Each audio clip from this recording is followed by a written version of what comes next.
Welcome, everybody. Just a couple quick reminders. Is anybody brand new? If you're brand new and you haven't been to one of our huddles, raise your hand or put your name and who you are, where you're from, what organization you're affiliated with. If you have an organizational affiliation, go ahead and put that in the chat. And maybe what part of the state you're from. Yeah. And I am this requires me to admit each person. So if you were in the waiting room for a minute, I apologize. It's because it's a little challenging sometimes to speak and pay attention to who's in the waiting room. So I'm going to turn the chat on too. So we're going to do this in our usual way. If we invite you to speak, but if you would like to speak, please use the raise hand function. It's a lot easier than that way we can call on you in the order that you raised your hand. It's just a little more organized that way. Well, if you just raise your hand like this, we may not see you because there's two screens. Right. So you got to use the raise hand function, please. Go ahead and use the chat to chat with other people on the call. We can't necessarily follow the chat completely. So once in a while, I try to go back through there and see if there are questions, but it's really better to raise your hand if you have a question or an important comment. I see a question, though, that I'll ask to the group. The person's asking who is paying for the ads on I-25, anti-hydrogen ads. Does anybody know? Anti-hydrogen billboards on I-25. Yeah. Well, that's great. Yeah, I'm guessing new energy economy, but they haven't said anything to me, and they usually send me stuff like that so that it can crow about it. We don't know, but we could probably find out, and maybe we'll be able to tell you when we tune in next week. So we do have closed captioning available if anybody needs it. You can find it under the if you hover around along the bottom of your screen under more, and then captions, and then I think you say show captions. So you can use that if you need it. And what we're going to cover tonight, we're going to talk about some new-ish bills, some of which were just introduced in the last couple of days, which was last week, 15th, 16th, I think the 16th, maybe the 17th was the last day. Then we're going to talk about some bills that really seem to be sailing through, which is great. And then we'll talk about the not so great news, bills that are stalled for one reason or another. And in many cases, we don't know that reason, but we'll go over those pretty quickly. And please raise your hand and chime in if you know anything about any of these bills, or if you've heard anything that you think is important that we're not covering. Okay. So, hold on a second. Don't. All right, so look at the chat. There's somebody saying they have to leave at 6:30. Yeah, I saw that. Okay. Yeah, that was Stephanie. Yeah. Okay. Good to have you here, Stephanie.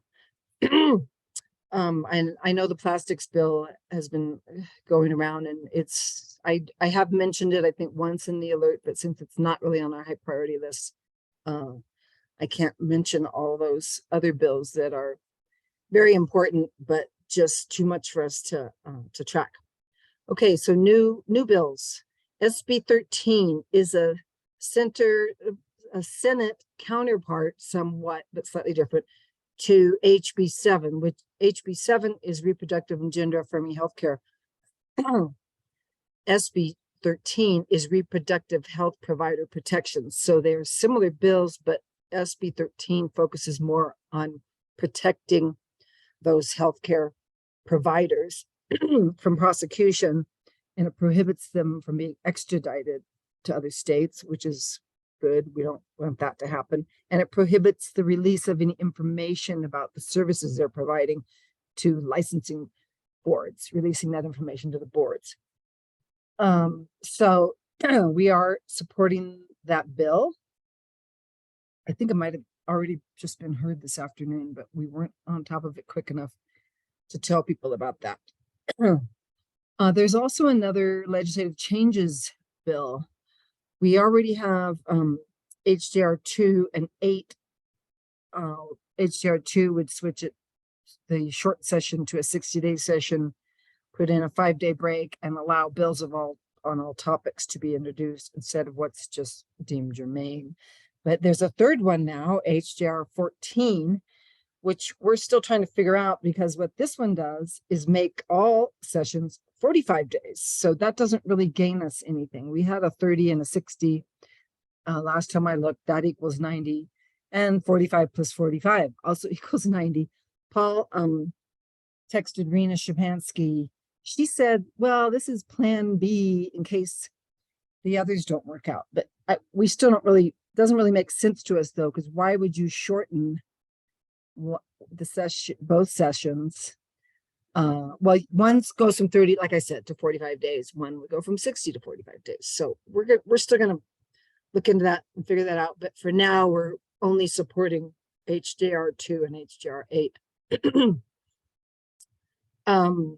And then there's a couple that you wanted to talk about, Paul. These are bills that 3 newish bills. One, I think we might have talked about before, but that we are opposing. Yeah, and one of the themes here is that Nathan Small is just sneaky.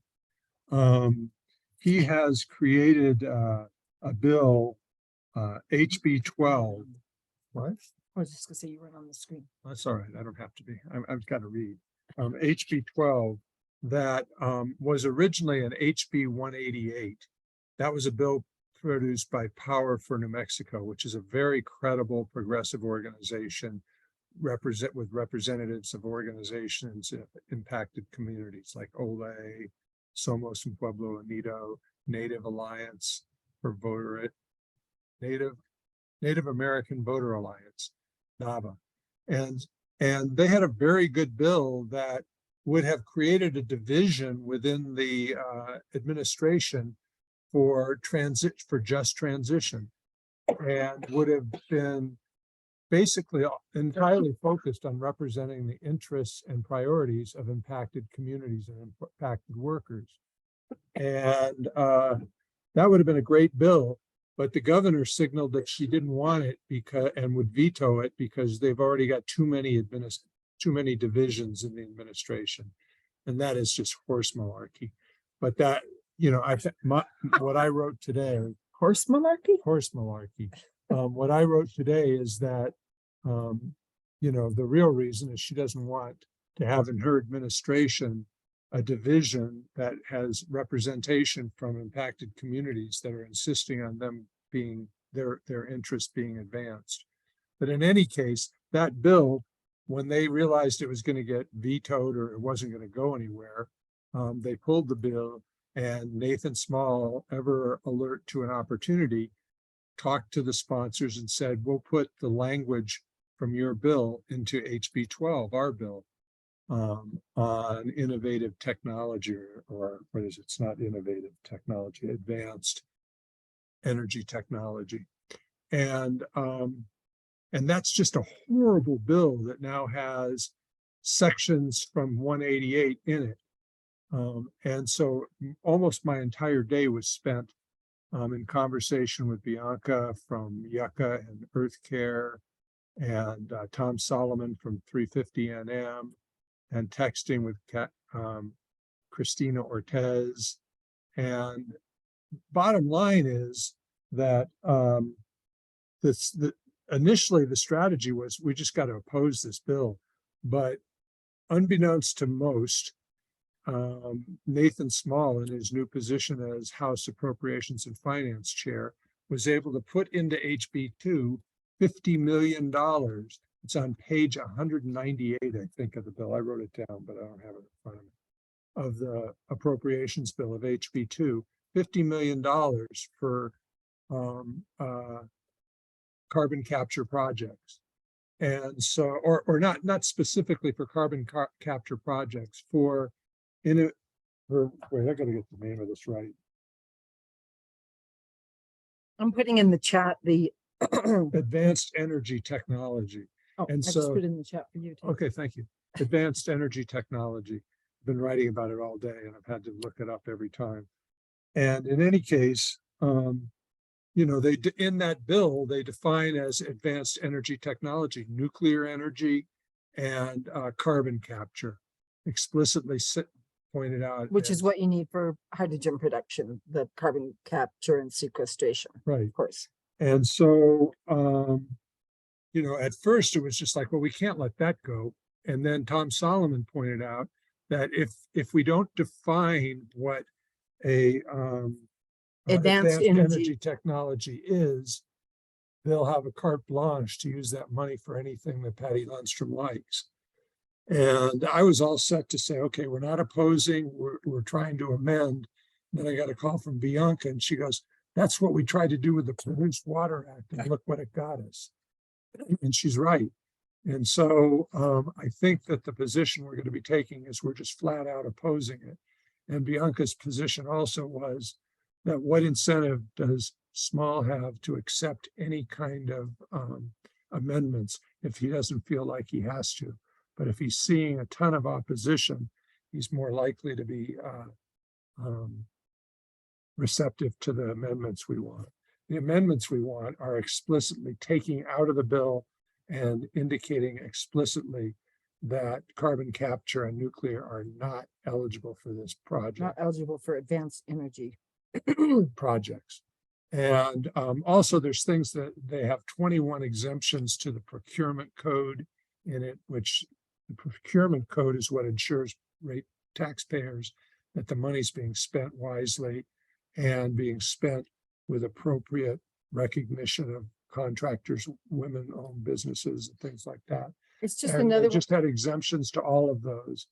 it's just another sneaky way that they're trying to get hydrogen in there. It's just turning into like a joke, the things that they're doing to sneak it in.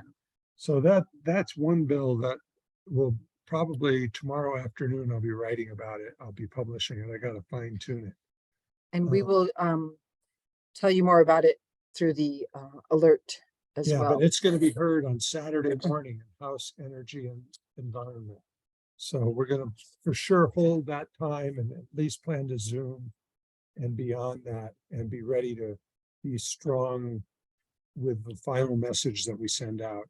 But we really want to honor the impacted agencies that did this, impacted community agencies, and not preempt them with like, this is what we're going to do. We want to hear what they, because they're meeting with the sponsors and trying to revise the So we bill. hope by tomorrow we'll have more information for you. We'll have some talking points for you, and then we'll send you the information about the hearing on Saturday.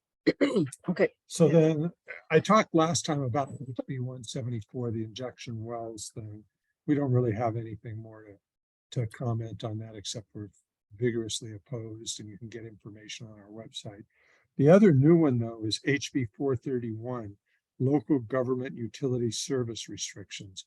And this would prohibit the state from mandating certain kinds of energy use, or making it possible for various, it would make it difficult for a local jurisdiction or a tribe to select their own energy. And it's basically a preemptive bill to try and undermine local choice energy. And so we're strongly opposing that. We have speaking points and opposition points there. Unfortunately, it's snuck through. Oh no, that didn't sneak through energy. One of the other ones snuck through Underground House Energy. injection. The underground injection fund is going to House Appropriations and Finance next, which is chaired by the bill sponsor for that bill. And it was supposed to be on the agenda today. It's on one place on the NM Legis website. It said it was going to be on the agenda today, but it was not on their agenda. So I don't know what's going on with that. So anyway, those are three bills that we're vigorously opposing, and we'll continue to update you on. Okay. Before we move on, is there anyone who I asked to get more information and come back at a later meeting and talk to us? Did I ask you to do that, Stephanie, or somebody? I sort of remember had something to say, but they didn't have enough information the last time we met. That was me.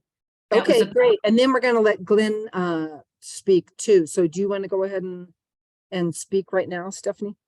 Wonderful. Yeah, thank you. So the Plastic Waste Reduction Act is the one that we've been following. And it passed the first House committee, the Consumer and, no, it's going to be scheduled for the House Consumer and Public Affairs. It already passed the Energy, Environment, and Natural Resources with Liz Stefanik. And then yesterday they had the House committee meeting. That one was Are there two bills? Is there an HB and an SB? yeah, there's Okay. 240 is 243, the House bill. 243 is the Senate bill and the House bill is 432. Oh, okay. I think that's the way it goes. The numbers are the same in a different Okay, well, we can look Well, into if they're that. already up into the 700s between the two chambers, no wonder. we're It's having House houses. Bill 432. Right, but 432 and 243 is That's it. 675. And so that's how many bills that have been introduced. and Anyway, that's enough it's to make us Plastic crazy. Waste Reduction Act, something like that. That's Is that right. correct? And basically, it's just banning plastic bags in the state of New Mexico. That's all it really does. There's no big fines for people. It's a $25 fine for a retail establishment that doesn't comply if anybody turns them in. You know, I think it might be $25 a day, but it's nothing onerous. It doesn't require fees on paper bags. But it does require that paper bags be 40% recyclable. I mean, you know, with all these really important bills, it seems like, gee, you know, it seems terrible to have to come and say, you know, follow something this seemingly Well- frivolous, but it really does impact so many things: microplastics, climate justice, climate change, you know, the petroleum industry, fossil fuels, chemicals. I mean, it's just covers everything. Plastic waste is a huge problem. I mean, didn't Jeff Steinborn tell you that Yeah. if this bill passed, we'd divert like 30 million I think it was 100 million. pounds I or think tons it's 500 million bags in New Mexico alone. Yeah, a year. per year? Yeah, Yeah. that's a lot. Yeah. And if you go to the website, The World Counts, it's just mind-boggling. 160,000 plastic bags a second are produced worldwide. It's enough to go around the earth 7 times every minute, I think, or out. I mean, it's just mind-boggling. That's crazy. So, you know, he did say that this was just the first of things he wanted to pass, and Representative Larry Scott went, you know, and, so, you know, I think that's his plan, but he's not being too sneaky about it. So we'll see. It looks like if it's a party line vote, it, you know, it could pass. Okay, well, thank you for that.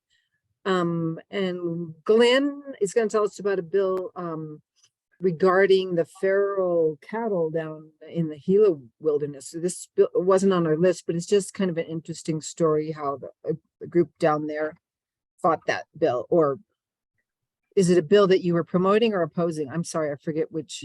We were opposing. Yeah, and okay, I- right, go ahead. Victories come seldom, so it felt good. The bill got killed beautifully. It's supposed to benefit the New Mexico cattle growers and the Livestock Bureau to remove the feral cattle, to change their name from feral to estray. That's a legal definition that says you can't shoot these cattle that have been there since the 70s. They're lost cattle and they're multiplying and they're destroying the Gila River and the wilderness. But the Grant Soil and Water wants to keep the cattle there to snub their nose at the Forest Service. You know, this is a 100-year battle about defying the Forest Service and their legal rights to manage our public lands for us.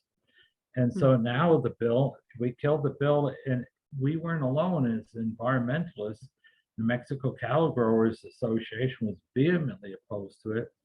And so Representative Terrasas kind of got chastised for bringing up a bogus bill. The moment we killed it, a lawsuit gets filed to say that this is illegal, which it is not, by the cattle growers. And now it's national news. So you all could help us. You know, there's no other way to get these cattle out of there that are destroying the wilderness. You can't shoot them and take them from meat because that's against health regulations. And they're in the hardest part of the Gila wilderness. And you can't get them out. It'll either kill the cowboy or it'll kill the cows. They've tried for 50 years and the herd just keeps growing. Could you kindly call the governor's office at 505-476-2200, 505-476-2200, and say, please allow the Forest Service to shoot these feral cattle. In the wilderness, we've been working on this for years. It needs to go. And then they need to go. As cruel as it is, even if they were rounded up and gotten out, which is a rare possibility, they'd still be shot and butchered for meat. It's cruel no matter what, but we don't know any other way of protecting the wilderness. And they're overgrazing of the riparian, hammering it basically. It's got such a browse line in there, it's incredible. Led to some of the heavy flooding downstream in Gila and Cliff this summer with our rains. The other thing that I got, if you give me a second, the Green Amendment appears to have been killed by the fiscal impact report. We thought it was the Attorney General's report, but when you read it, the AG's okay with it with small changes, and Maggie Toulouse Oliver was okay with it. It was the New Mexico Environment and Natural Resource Department. And I think they're trying to say that if we had the Green Amendment, they couldn't get their hydrogen through. It's not a renewable energy. Here comes hydrogen yet again. We'll talk about the Green Amendment a Yeah. little bit, but I don't think the Green Amendment would stop hydrogen. It might stop, it might force the environment and the Environment Department to enforce its regulations on methane flaring and produce water leaks, you know, but it's not gonna, I don't think it would stop the hydrogen. It doesn't process. outlaw anything like that. It just forces the state to conform to its regulations or to Enforce them. enforce the regulations, right? It doesn't surprise me that the Environment Department is raising issues with it, since they're all about doing whatever the governor wants, whatever redefine renewables, whatever it takes so that they can do their hydrogen. Can you tell me that number again? Somebody's asking to put it in the chat, Glenn, to call the governor. Okay, I'll put it in right now. Oh, you'll put it in. Okay, great. Good, even better. And, oh, and what is the name and number of that bill too? Someone's asking. HB 432. HB, Sorry, HB 423.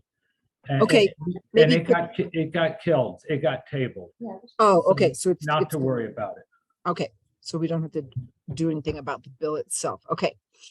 All right, great. Excuse me, I'm gonna try to talk without coughing. That's the Um, music in the household, Yeah, the constant background right? music is me coughing. So here's some good news. There's some, sorry about that person. Okay. Some bills that are really moving through pretty quickly. One is SB1, that's the Regional Water System Resiliency. It passed through the Senate floor 33-0. And it's now, and then it went through all the Senate committees, its House committees, and now it's on the House floor. So it passes the House floor. That's done. I don't think I've ever seen a bill go through quite that fast. So that's a good thing. SB 53, storage of certain radioactive waste,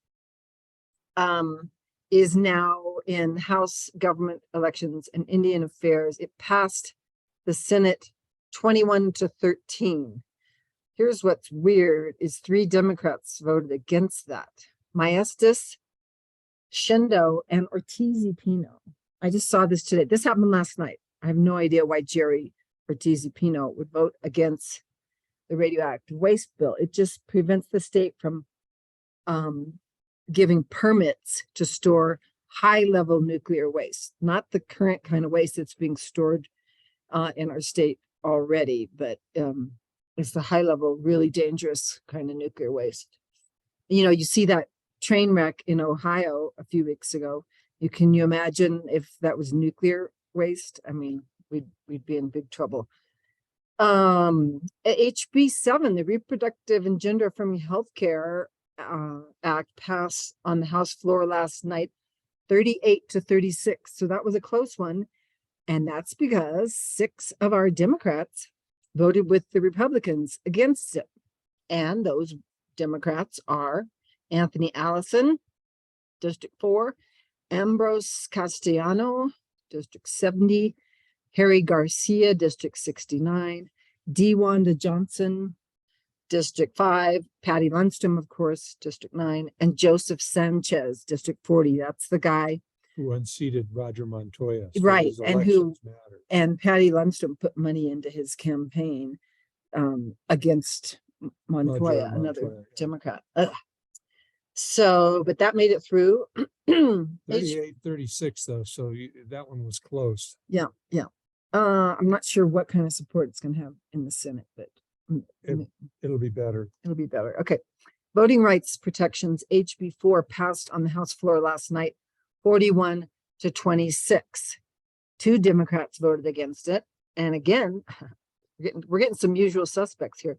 Ambrose Castellano and Joseph Sanchez were the 2 Dems who voted against it, but not enough Dems to take that one down.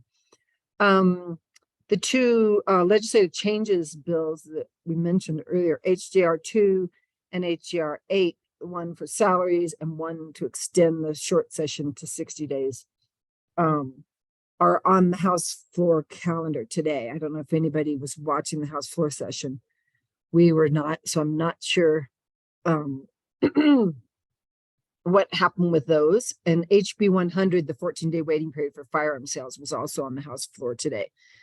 So, oops, I got somebody who's trying Oh, to Meg Meltz, the person who usually helps us admit helps people. us admit people. And Karen Keeney said, Ortiz Pino said he didn't want to tell the communities who want Holtec that they can't have it. Okay, well, he doesn't have to, but We did. Yeah. high level nuclear waste, for 50 jobs, right, exactly. Not really worth, oh, and somebody's saying Ortiz Pino has always been pro-nuclear. Okay. So I'd just like to note that we're halfway through the session and we've got a number of bills that are almost through or are through that are Most really certainly good will. bills. And so whatever black eyes we wind up with or stubbed toes, we got to remember that we had some gains too. Oh, and somebody said they learned last night that Holtec flew Jerry Ortiz Pino to Missouri. This is from Karen Boning to see a nuclear facility of theirs. Psh. Yeah, you never know what's going on behind the scenes. Yeah. Oh, okay, great. Now, Rich has his hand up. Go ahead, Rich. Yeah.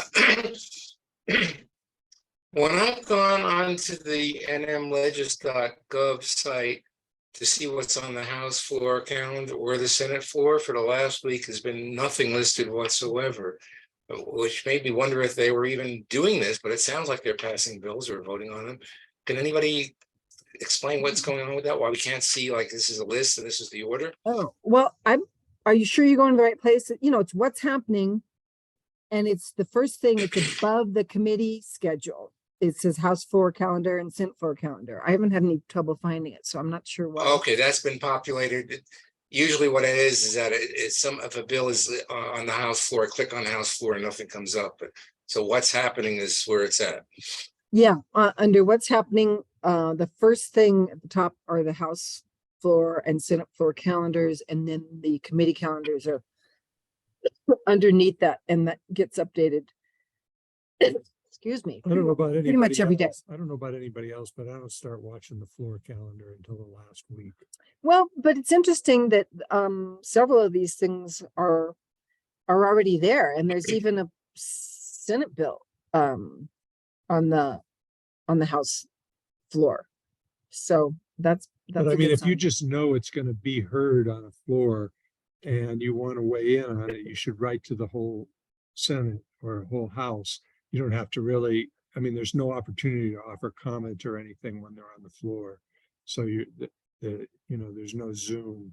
You can watch on webcast, but you can't comment. So Oh, and Michael is saying you got to look at the PDF, because I know if you click on the HTML version, sometimes there's nothing there. So that's the other thing, Rich, is go to the PDF version, and they're all listed there on that same page. And also, if I get some time tonight, if I can talk about where rent control is at, because that'd be it's great. moved from what we lost into a couple of other bills. Okay, great. Yeah, I was wondering about that because I know there are some more housing bills, and I haven't had time to really look very closely at them. Okay, now let's talk about some bills that don't seem to be doing very well. Paul, do you want to start that?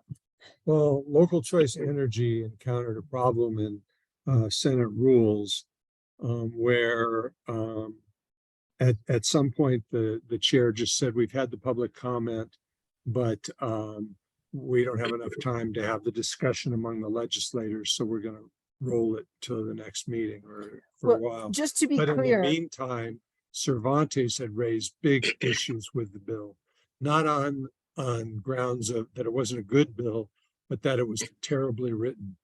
And I've never heard him say, wow, what a beautifully written bill. Every bill he sees is terribly written He's an until he editor. can get his hands on it. So anyway, we were told that he would work with Senator Hamlin on working out those language issues. And indeed, he voted for the bill.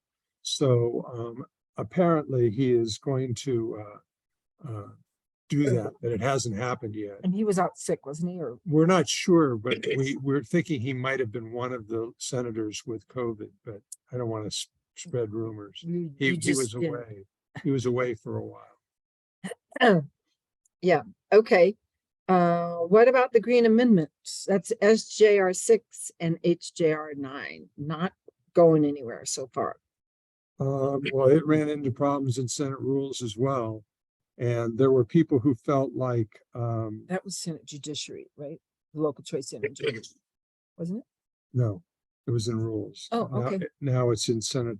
It's waiting outside Senate Judiciary. Oh, I see. Okay, call. right. It's there now. The Green Amendment was in Senate rules, and that bill also is kind of stalled now.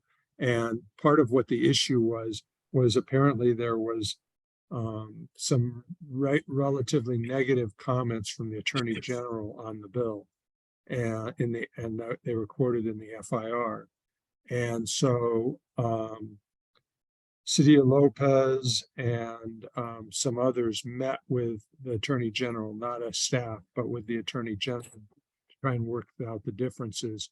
And he basically said, tell me what to write. So they're writing something to give to him, and he'll take a look at it. And hopefully they'll have that real soon, because the sponsors are kind of holding the bill back until they can resolve that, because they don't want it to get beaten up and on the basis of an Attorney General report. Right. So that hasn't even really been heard in any committee yet, right? It was being heard in Senate And rules. And is that the one where the people didn't get to speak? Right. Until we just want to, I want to clarify that. What happened in Senate rules was that last week, I think. Yeah. There was, it looked as if Katie Duhigg was keeping people from speaking in opposition, but what she clearly said at the beginning is each side has whatever it was, 10 minutes or 15 minutes, including, for and against. And on the for side were the sponsors, and the sponsors and their speakers took up the whole time. So there wasn't almost the whole time. almost the whole time. So there wasn't enough time for individual people there to speak. But there were some people from the Green Amendment, one person who was livid about it and was convinced that we were cheated, and launched a big petition about it and so forth. And But we're hoping that they'll recall that so that we can get it moving again. And it has not been rescheduled again yet as of today, although we're hearing it's going to be, but there's nothing up there. And just so you know, these committee schedules this year seem weirder than ever. Like, I sent out an alert this afternoon about a hearing in, tomorrow in Senate Finance, tomorrow afternoon. That's SB 11, Paid Family and Medical Leave Act. Great to see it on there, but it wasn't on the published committee schedule list. I just happened to see it when I was looking on the Senate Finance Committee page, and they had, because I was looking at today's agenda, and then down underneath that, it said Thursday, and that's the only thing that was on there, SB 11. So it was buried down in there, not made public on the committee page, committee schedule page. So I don't know what that was about. And I don't know, it just seems like they're not being as upfront, and they're publishing things. They always publish things late, but it seems like later than ever whenever there's a bill that might be controversial. Well, maybe, but I also want to give a tip of the hat to the fact that virtually everything is Zoomed. And, going into the session, either chamber was saying, we're not going to do it because we can't manage it. And they're managing it, and it's working very well. Yes. And so I think we ought to tip a hat to them, because that is a lot of work to make sure that, because they got to make sure not only who's on Zoom, but who's going to be making comments, and, how much time and all of that. Right. It just adds a burden to them. Well, and it's a burden for participants when they say you've got to tell us 24 hours in advance, and they don't even post it 24 hours in advance. So, all right, you can be nice about it, but I'm not feeling very nice about it right now myself. Okay, so what else? Oh, the Public Health and Climate Resiliency, that's HB 42 and SB 5. Seemed like that was gonna move, but it has done nothing. The Senate bill has been in Senate Finance since January 26th, and the House bill has been in HAFC, House Appropriations and Finance, since January 27th. So, And what I heard on the Sierra Club Zoom this morning was that the bill doesn't have any money in it in HB2, and that's in the budget. in either budget. So it's going to be a heavy lift to get them to put it in there. Oh, that may be why they're not putting it on the agenda. HB 25, minimum wage increase in indexing. They've been going to hear it a couple of times, and then it keeps getting pushed forward, but it went to HCEDC. What is that? I'm sorry, I'm having trouble remembering my Community and Economic Development. Commerce and economic development. Commerce and Economic Development. Yeah, thanks.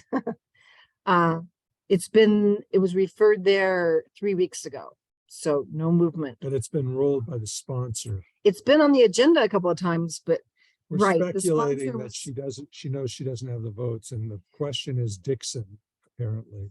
well, and they did change it. It was supposed to go up to 16 an hour, but the 14 or the 15 went down to 14.50, and the 16 went down to 15. I don't know. Anyway, so it did get changed, but we're not sure what's happening with that. Yeah, because if she thinks she doesn't have the votes, she's asking them to hold the bill. So I guess she's She still working on it. supposedly wanted to hold it for some language change, and the only language change I could see in it was a stronger definition of consumer price index and how it's calculated. So I would think it's more than just that, but that's all I saw. Yeah, Anyway. yeah. Well, you never know with these things. Two of the tax bills, and these may be two that are going to wind up in the big tax bill, HB 19, income tax bracket changes, and HB 120, limiting capital gains tax deductions. So should we worry about those, or we just assume they're going to be put into the big tax bill? I interviewed Amber Wallen for the radio show this Saturday, and she didn't seem worried at all. She seemed to feel like they were getting everything they wanted. They were happy as clams. Oh, okay, well, that's good. I mean, nothing's over till it's over, but the hearings for those were mostly favorable in House Tax and Rev. So Okay. to the extent you can judge from the tone of the Tax and Rev hearings, the omens look good, but it all depends on, I mean, it's clear that they look at their overall number and they say, what do we most want? And they put stuff in until they're out of money. And then they stop.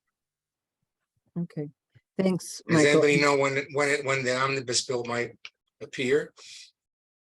You mean the budget from the Senate? Because the House. No, bill- no, the omnibus tax bill. Oh, When, Doesn't it have to already be there in some form already because it's too late to introduce? Oh, it could be one of those public peace and safety Probably, yeah. bills. It can be introduced as a dummy bill, yeah. Dummy bill. As if I understand correctly, one milestone is HB2 has to be stable enough that they know how much tax expenditure is in the budget. And until then, they won't start, but I don't know whether HB2 is stable enough now or well, it's past the floor. so and of it's- course, they won't start until they've heard all of the bills that have been referred to them. But HB2 is passed the House. It's in the Senate now, Michael. Okay, so that probably means it's stable enough for them to start working, but I don't understand exactly when and how that happens, how much of that happens in public and how much of that happens behind closed doors. Well, it's interesting. I mean, it's one of the things we really need to think about after the session. It's interesting how, a chair of the House Appropriations can put in $50 million for a pet project and it's in the budget. There you go. It doesn't even have to pass legislation. Or they can just take it out of the budget or refuse to put, a small amount, whatever it is for the Public Health and Climate Resiliency Act. It's not a huge number. And, if they wanted it to pass, if they liked it, they'd just put the money in and they'd find the tax money to cover it. But, it's just like, it's too sneaky. It's too much behind the scenes, and it seems too much personality driven or driven by the idiosyncrasies of a single finance legislator. And it's just, Lundstrom was worse, but Small he learned a lot when he was vice chair. Okay, so does anybody know what's happening with HB 144, the child income tax credit increase? Because that just seems to be, it's been sitting for 2.5 weeks with no movement in House Tax and Revenue.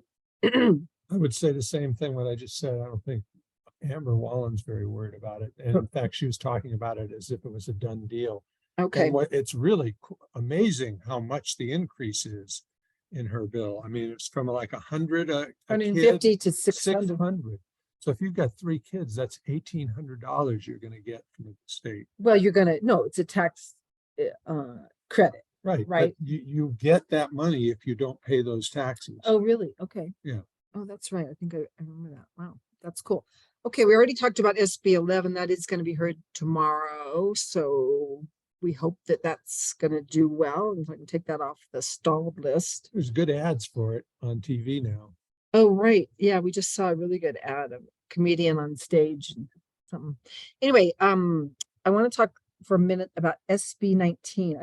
I talked to Rachel Feldman yesterday. I don't think she's on the call tonight. If you are, speak up. This is the bill that came out of Indivisible SOS Santa Fe, with a lot of really good work by folks there. And it amends the law enforcement and public safety training across the state and makes people accountable. And I don't know if anybody else wants to say more than that, but that seems to be it has been stuck for a while, but Rachel's telling me that she spoke with Mo Maestas, who is, he must be head of Senate Finance, No, or he's it's not. on Senate Finance. I don't know. Oh, okay. I just know he's not the chair. of some- It's going to be heard, it's supposed to be heard on March 1st. We'll send you more information about that via the alert and he's saying the best thing for advocates to do is to write to the Senate Finance Committee members, but we're going to wait until Monday to do that. So I will send an alert out about that. Maybe you can mention it in the blog to ask you to write to Senate Finance Committee members and urge them to support that bill. It's SB 19. We have a especially fond place for that because it was really generated by, indivisible Santa Fe. Grassroots people doing it. And that's why we gave space to Glenn Griffin to talk about the cattle thing. It's just great to see, a local community organize and get something done. The last bill on my list that seems to be stalled is SB 57, which is the Water Trust Fund. And I'm just saying that because it went to Senate Finance over 3 weeks ago and has not been heard yet. So we're hoping that one gets on the agenda sometime soon. And we're going to look into some of these a little bit further and see if we can find out anything about them. And we'll let you know either through an alert if there's some action to take, or we'll let you know next week. Let me ask you something. Is it more helpful for you to get an alert midday or so, and then, maybe get another one in the evening? Because we sometimes try and wait because, at 7 o'clock, they update the committee schedule. But that doesn't give you much time to do anything. And so we're often sitting here going like, should we send one now and then send one later if it's warranted? Well, before you answer that, let me just say, I try to send them whenever, as soon as I have the information to give you enough time to act. Sometimes I don't have the information until the last minute, but if I know about a committee hearing, like today, there are 2 that we know of on Saturday. And I was going to send that, and then I thought, no, I'll just send it in the morning. It's Saturday. But then I found out about this one that's happening tomorrow afternoon. So I just split that up. I mean, That's what I mean. they've got to know. I mean, as soon as we know, we let them know, but not if it's 2 or 3 days away. Then we might sit on it and hold to see if any of the other committee schedules are updated. But, you can't sit on it when the hearing's happening the next day. So we do our best with that. Yeah, Laura, go ahead. Here, Oh. I'm unmuted finally. Okay. If there's time, can I ask your opinion? I'm really curious about what you might think of the House Joint Resolution 1 that was tabled on Monday. And which And one is that? that's the one with the Independent Redistricting Commission.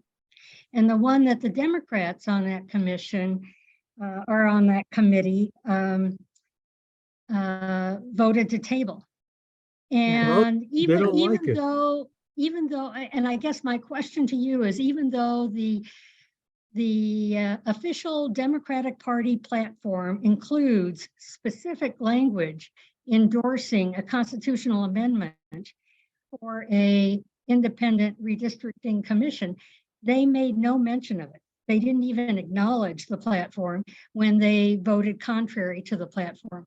So I'm wondering, I wrote an open letter to the Democrats, and I'm not quite sure how to distribute it yet. I'm talking to folks about it, to ask if after the session, we could invite the members of was it the House Judiciary Committee, Michael? I believe so. It was Yeah. judiciary because Matthew McQueen voted Yes, against it. he said yes. Yeah. Ask them to come and explain why they voted contrary to the Democratic platform. Well, I wish I had $10 for every time they've done that. Well, I know. But that's why I want to press the point now, because it's Yeah. so right on point with their vote. And if the platform means nothing, if nobody has ever paid attention to it, in fact, I was told today by someone, there's no elected official who's ever read it.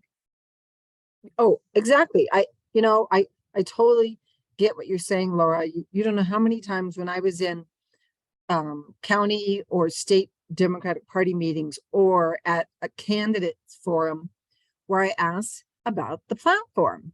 And Marg Ellison, who was our former Democratic Party chair, said, oh, well, candidates and elected officials, they pick and choose what they want to in the platform. And it's like, well, why do we have a platform? It's a Democratic Party platform. And so I had suggested people should be held accountable to the platform, all of our Democratic elected officials. But it's just like, I don't know. I don't really understand why they don't do that. Make them accountable. Well, but I Okay. can answer your question as to why they did it. And that is that they like it the way it is. They like the way they were able to gerrymander District 2 into a Democratic representative in Washington. And they like the way they maneuvered Albuquerque and Las Cruces and all of that. I mean, they Were a patting power- themselves on the back about what a good job that we don't need another process. We did such a great job. Exactly. Javier Martinez called me on his way home that night, Monday night, and explained and said exactly what you're saying, Paul. So what they're acknowledging is we like to gerrymander when it's in our favor, and we're going to stay in power. And so I called my son, a good Democrat in North Carolina, where the Republicans are doing a great job of gerrymandering. And I told him what happened in New Mexico. And my son said, oh, they're playing dirty just like the Republicans play here. That's exactly right. So I just bring, I don't want to take all your time from your meeting because your meetings are so good, Paul and Roxanne. I really appreciate your meetings and the context that you give us for all these bills. Thank you. I'm glad. Thank you very much. It's good to know that it's useful. We really appreciate that. Thank you. Thanks. Rich, you've got your hand up, or is that from last time? I think no, it's for this time. Oh, it's for Red. No, I wanted to mention about a couple of the housing bills. yes. As you know, rent control bill that would have just lifted the statewide prohibition on rent control was tabled. And I mean, only 2 senators voted against tabling, the usual suspects. That was SB 99, right? That was SB 99. So there is a new one, SB 375 by Brenda McKenna. This would actually have a very specific cap on the rent. It would cap the rent to 5% plus the CPI, or any rent increase in a year, 5% plus the CPI, no more than 10% total. But I don't know if it's going anywhere. It's in Senate Health and Public Affairs and hasn't scheduled for a hearing yet. So who knows? But another one that's even more compelling is SB 298, which is the amendments to the Mobile Home Park Act. And that's particularly compelling because when somebody owns their own mobile home and rents a space in a mobile home park, the landlord doubles the rent or jacks it up 30 or 40%, which they have been doing, and the person can't afford the rent. They also can't afford to move those mobile homes. They cost thousands and thousands of dollars if they can be moved at all. And so the SB 298 would do a number of things, but on the rent control side, it would limit increases to 3% plus CPI. And unfortunately, in a hearing the other day, and what committee was that? That was Senate Health and Public Affairs again.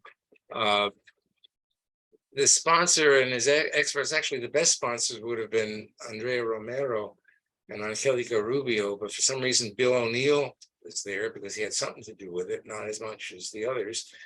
And he and his expert basically conceded that there were problems with it. Now there are problems with it. And Jerry Ortiz Pino says, well, would you be okay working with the other side and trying to come up with some language that works. And O'Neill and Tom Prettyman both said, oh, absolutely, we'll be willing to do this. So I don't know what's going to happen with that. I'm sure that the opposition is going to want to drag that out as long as possible to make it, virtually impossible for that bill to ever pass. But Keep me it is posted definitely on that. I have a real interest in that because there's a big issue with that in South Santa Fe. Oh, And some of yeah. the mobile park things are being bought out by out-of-state real estate firms. Yeah, And that's they- that's another issue. And one of the things in that bill, it would give tenants organizations first right of refusal if there was an offer made by, whether they're out of state or in state, that the tenants would have the first choice. And there are cases where people will be able to do that, and they'll be able to own the land and keep their mobile homes there and not be afraid of being evicted in the future. So, yeah, both of those. There's a couple of problematic provisions that probably will get amended out if it goes forward. But the bill overall is really worthy of support. And then there's the main housing bill, which is the same bill basically that we had last year and the year before and the year before that. That Cervantes blocked, and maybe he will this year, maybe he won't. It's HB 6, housing changes and rent increases. So it's got a lot of good things in there that would give tenants extra protection, longer times to pay their rent when they're behind in the rent, not get kicked out so quickly. Thank you for keeping a tab on all of that, Yeah. Rich. Thank you, Rich. We appreciate that. We're almost out of time, but does anybody else have anything to add or any questions before we close tonight? Cindy, you don't have your last minute question?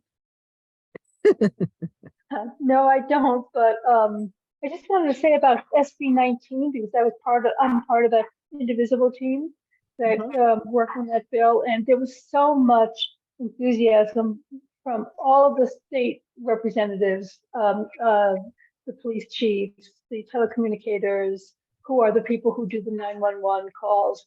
We had 3 or 4 meetings at the Jaguar Road location, and people came from all over the state, and they were very, very excited that somebody was paying attention to them because they've been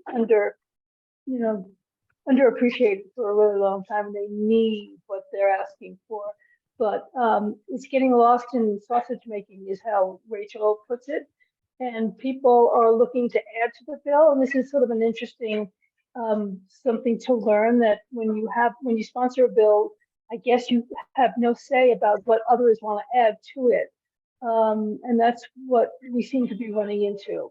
So Yeah, Rachel said that my Estes told her they may take Harold Pope's bill and yeah, Harold Pope's bill. pieces of it into SB 19. So I don't know. Yeah, That could be good, but maybe not. I don't know. It's hard. We just have to wait. Well, and one see. of the things that I mentioned earlier was the way that's being done with HB 12. Yeah. And it's just like, I don't understand how they do that. It was a group of frontline community work who put together a really good bill. And the next thing they know, their name is on a bill that's like the absolute Screwed up. opposite of what they believe in. Yeah. And how does that happen? I mean, I just don't understand it. Yeah. Hijacking bills. Thanks for that, Cindy. Janet Warren is asking HB 228. I'm not sure what that is. Do you want to? So I can't answer your question because I don't know which bill it is. Yeah. Does anybody know what HB 228 is and what's going on with it? I'm looking through our website list. I don't think it's on our list. So I don't know anything about it, and I apologize for that. Oh, hydrogen hub development. Oh, God, I didn't know there was an actual thing that they had the nerve to put the title like that. Huh. Okay. Well, I guess we need to look at that one, see what's going on with that. And if we find anything out, we will let you know via the blog and the alert if there's an action. There will be an action. Oh, she said she got it from us. Okay, well, HB, what was it? 228, yeah. I have not been at my best the last few weeks, so is that this HB 228? This says Improvement Special Assessment Act. Of course, it doesn't say hydrogen in the title. Oh, and it's supposed to be heard tomorrow. Okay, well, we're gonna look into that really quickly and we'll send you a note tonight if it's urgent. If not, then maybe by tomorrow morning. But I want to respect everyone's time. So thank you so much for being here. Are you going to read that now or are you going to say goodbye? I'm gonna say goodbye, but I'm gonna read too. Okay, I don't see anything in here about hydrogen. well, we'll look at it but we'll look at and it. we'll let you know. Thanks so much. Have a good evening. See you again next week, everybody. It's a Environmental Stay- Justice Action Day at the Roundhouse tomorrow, so if you can make it down there, please do. All right. Take Thanks, care. everybody. Good night. Night.